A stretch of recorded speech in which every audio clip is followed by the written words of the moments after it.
Guys, મારા mini બ્લોગમાં તમારું સ્વાગત છે। અને જો આપણે રાતે જે કેરી અને ગાજરની શીરું પલાળી હતી ને સવારમાં જો આ રીતે નિતારીને બધી કાઢી લઈશું અને આપણે ખાટું પાણી એટલે સ્ટોર કરી લઈશું, કેમ કે આનું બીજું અથાણું આપણે બનાવવાનું છે। અને જો આવી રીતના એક એક કરીને સૂકવી દઈશું, અલગ અલગ સૂકવવાની, એટલે એક સરખી સુકાઈ જાય અને આને હવે આખો દિવસ આપણે સુકાવા દેવાની છે, બધું પાણી નીતરી જાય ત્યાં સુધી। અને આ વાંદરાઓ છે ને અઠવાડિયામાં 4 થી 5 વાર હોય, પણ તોય હું ઘડીક વાર તો એને જોવા ઊભો રહીએ છો, મને મજા આવે જોવાની, પણ આપણે યાદ આવી જાય કે આપણા વાસણ બેન ધોવાના બાકી છે, તો ધોવા બેસી જાય, કંઈ વાંદરા નહીં ધોવા આવે। તો હાલો આપણે વાસણ ધોઈ નાખીને થઈ ગયું બપોરે જમવાનો ટાઈમ। આપણે જમવામાં બનાવી નાખ્યું છે ફ્લાવર બટેટાનું શાક, રસોઈ બનાવી અને અથાણાના બોળાની તૈયારી કરી નાખશું। ફૂલ તેલ ગરમ કરીને એમાં છે ને 1 ચમચી હિંગ નાખવાની અને 4-5 તીખા અને લવિંગ નાખી દેવાના, અને જો થોડીક વાર આપણે ઠરી જાય પછી એમાં મેથીનો બોળો અને મીઠું નાખવાનું, ઠરવા દેવાનું થોડી વાર 10-15 મિનિટ, અને જો આવી રીતના મિક્સ કરી નાખવાનું। આને 10-15 મિનિટ પાછું ઠરવા દેવાનું, પછી ઉપરથી નાખી દેવાનું જો આપણે આચાર મસાલો આવે ને એ, અને 2 ચમચી ચટણી, અને એ બધું આપણે સરખી રીતે મિક્સ કરી નાખવાનું। આપણો બોળો છે મસ્ત મજાનો રેડી। હવે આમાં રાતે આપણે ખાલી ઓનલી બધી ચીરું ભેળવવાની છે। થઈ ગયું જમવાનો ટાઈમ, જમવા બેસી ગયા હું ને મારા પતિદેવ,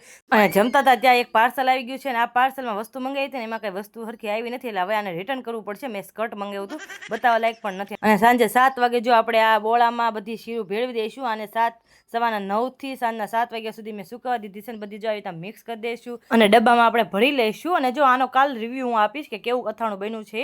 અને જો આપણે થોડોક એમાં ગોળ અથાણું છીણીને નાખી દઈશું એટલે થોડું ખાટું ઓછું લાગે ને આપણું અથાણું મસ્ત મજાનું રેડી છે। અને મારા વિડીયો જોવા ગમતા હોય તો લાઈક, શેર, સબસ્ક્રાઈબ, અને તમને અથાણું બનાવતા આવડે છે કે કમેન્ટમાં કહેજો। ત્યાં સુધી હર હર મહાદેવ।